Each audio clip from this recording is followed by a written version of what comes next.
안녕하십니까. 목회자თა 연구소의 김진양입니다.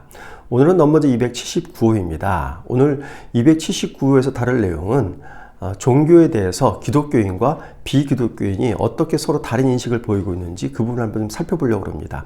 한국기독교사회문제연구원이 작년 11월에 기독교인 약 1000명 그리고 비기독교인 약 1000명을 대상으로 조사를 해서 같은 항목을 가지고 두 그룹이 어떤 비교 인식을 보이고 있는지 한번 좀 분석을 했습니다. 그래서 올해 1월에 발표했는데요. 그 내용들 가운데에서 종교에 대한 부분만 띄어서 한번 좀 보도록 그렇게 하겠습니다. 먼저 종교 생활하는 그 목적에 대해서 질문을 했습니다. 그래서 종교와 상관없이 모든 종교인들, 무종교인까지 포함했을 때 종교 생활하는 가장 중요한 목적은 마음의 평안이다. 이렇게 얘기하고 있었습니다. 이 내용을 보면 종교와 상관없이 별로 구분이 되지 않습니다. 모든 종교들이 다 마음의 평안을 위해서 종교 생활을 한다는 겁니다. 근데 두 번째 이유를 보면 종교별 특성이 보입니다. 두 번째 요인이 기독교인의 경우에는 진리와 구원이다. 이렇게 응답한 비율이 38%입니다. 그런데 카톨릭은 사회 정의 구현 및 사회 구원 이것이 2등으로 나타났고요. 불교와 무종교인은 인격 성숙이다. 이렇게 응답한 비율이 2등으로 나타나고 있는 겁니다. 이렇게 보면 기독교하고 천주교가 그래도 차별성이 다른 종교에 비해서 차별성이 있고 특히 기독교는 진리와 구원이라는 점에서 기독교의 독특성을 그렇게 인식하고 있다 이렇게 볼 수 있겠습니다. 다음으로는 기도하는 이유에 대해서 한번 또 살펴봤습니다. 기도하는 이유의 가장 중요한 첫 번째 응답을 보면요. 기독교인의 경우에 가족과 친구의 안녕을 위해서 이렇게 응답한 비율이 45%고요. 그리고 마음의 평안을 위해서 이렇게 응답한 비율이 40%입니다. 비기독교인의 경우에도 가족과 친구의 안녕을 위해서 이렇게 응답한 비율이 61%, 그리고 마음의 평안을 위해서 응답한 비율이 58%입니다. 이렇게 놓고 봤을 때 기독교인과 비기독교인 모두 마음의 평안을 중심으로 해서 기도를 생활하는 그 이유를 저희가 분석을 할 수 있는 겁니다. 근데 여기에 또 기독교의 독특성이 있습니다. 그건 뭐냐면 두 번째 이유인데요. 신에게 감사하기 위해 이렇게 응답한 비율이 41%입니다. 근데 비기독교는 10%밖에 없는 거죠.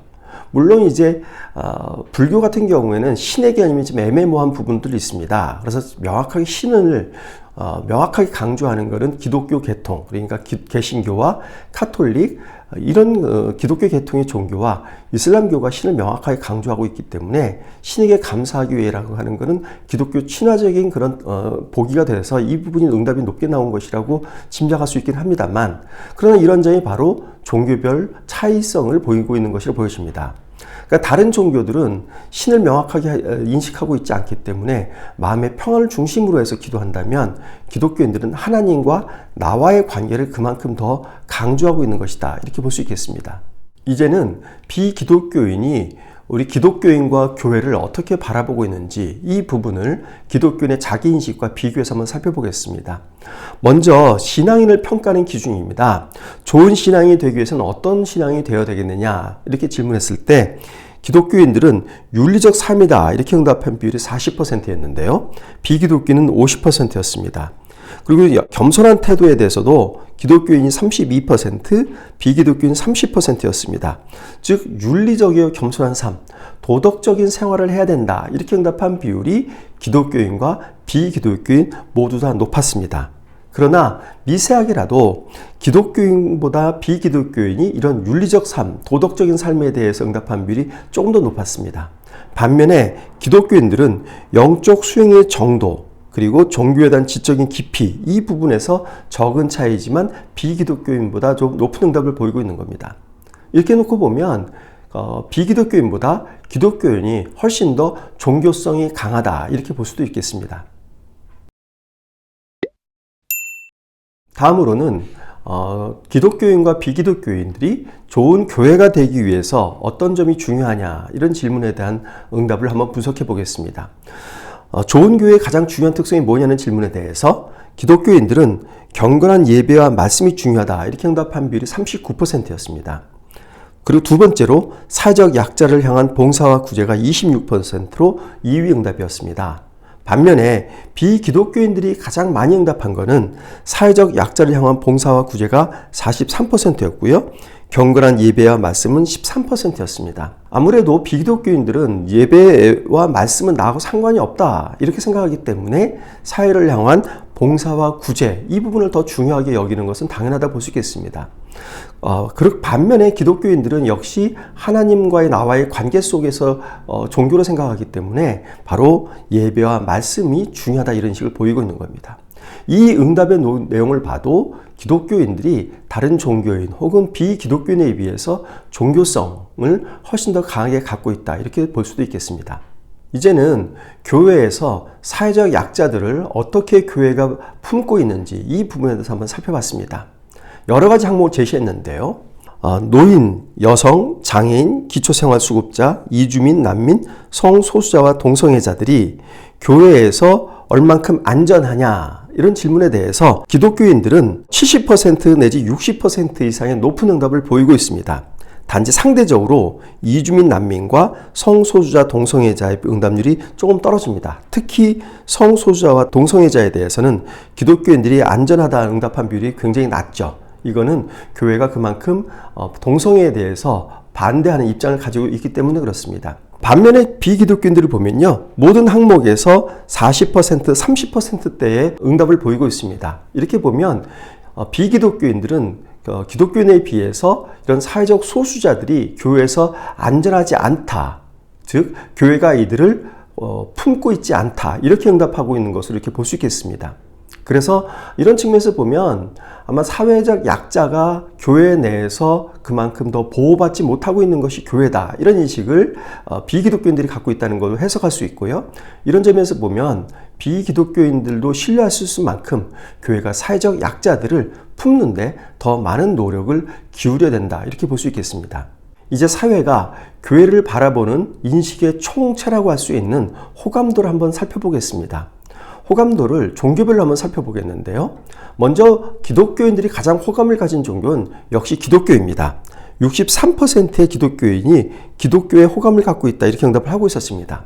그런데 우리가 좀 주목할 사실은 기독교인 중에서도 63%를 제외한 사람들의 경우에는 기독교를 호감도 1위 종교로 꼽지 않고 있다는 것이 우리가 좀 유념해야 될 부분입니다. 카톨릭인들이 가장 호감도를 보이는 종교도 카톨릭이었고요. 불교인들이 가장 호감도를 보이는 종교도 불교였습니다. 반면에 무종교인들이 가장 호감을 보이는 종교는 불교였습니다. 나머지 순위를 보면 카톨릭이나 불교나 무종교인 모두 호감도를 보이는 종교가 기독교의 경우는 4위, 5위에 위치해 있습니다. 반면에 불교나 카톨릭은 2위와 3위를 차지하고 있는 거죠.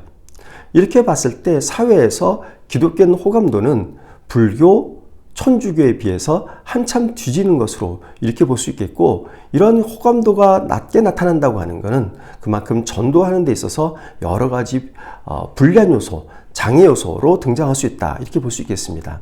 이제는 이 호감도를 교회 내로 한번 국한해서 보겠습니다. 그렇다면 기독교인들은 우리 기독교단 호감도를 어느 정도 갖고 있느냐 하는 걸 보시겠는데요. 지금 그래프를 보시면 좀 놀라운 그런 결과입니다. 기독교단 호감도를 봤을 때 70세 이상이 78%, 60대가 77%, 그래서 60대 이상은 대다수가 기독교인에 대해서 호감도를 갖고 있었습니다.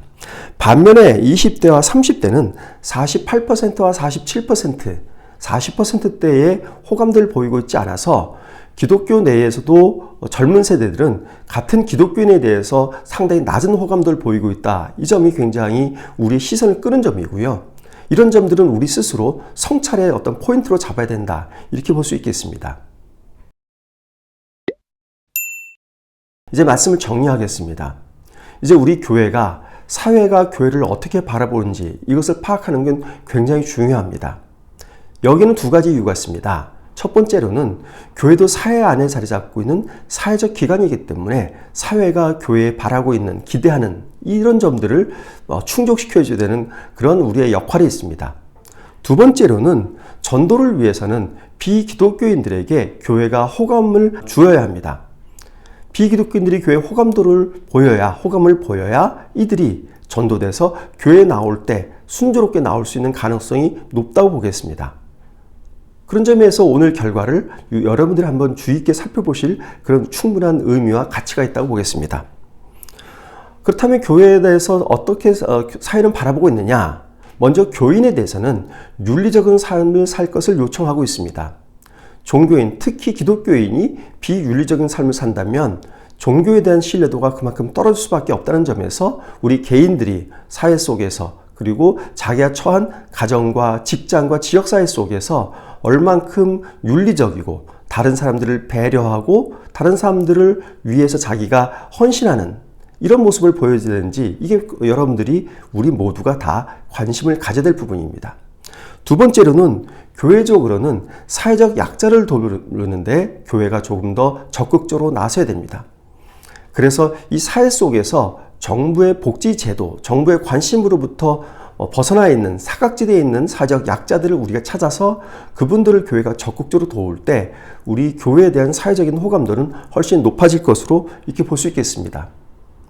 그러나 우리가 유념해야 될 부분은 어떤 점에 있냐면 이런 사회가 교회를 바라보는 점, 이 부분에 대해서 충족시켜주는 건 중요하지만 그러나 근본적으로 교회가 교회답게 하는 것, 즉 우리의 복음 전도의 사명을 결코 소홀히 해서는 안 된다는 점입니다.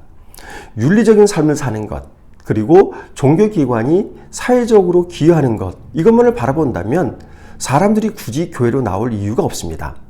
기독교만의 독특성, 차별성이 있어야 저희 기독교가 다른 불신자들을 전도할 때 호소력을 가질 수 있다는 점에서 보면 우리의 복음, 구원 이런 점들에 대해서 우리가 내부적으로 더 강화해야 되고 사회적으로 복음과 구원의 필요성을 더욱더 강조하는 이런 전도 활동을 강화하는 이런 점들이 우리에게 있어서는 우리 기독교의 독특성과 차별성을 세워나가는 것이고 그것이 우리가 이 사회 속에서 우리의 역할을 더 잘할 수 있다는 그런 기초가 된다는 점에서 의미가 있다고 보겠습니다. 이사로 넘버제 279호 설명드렸습니다. 다음 주에 280호로 여러분들을 찾아뵙겠습니다. 감사합니다.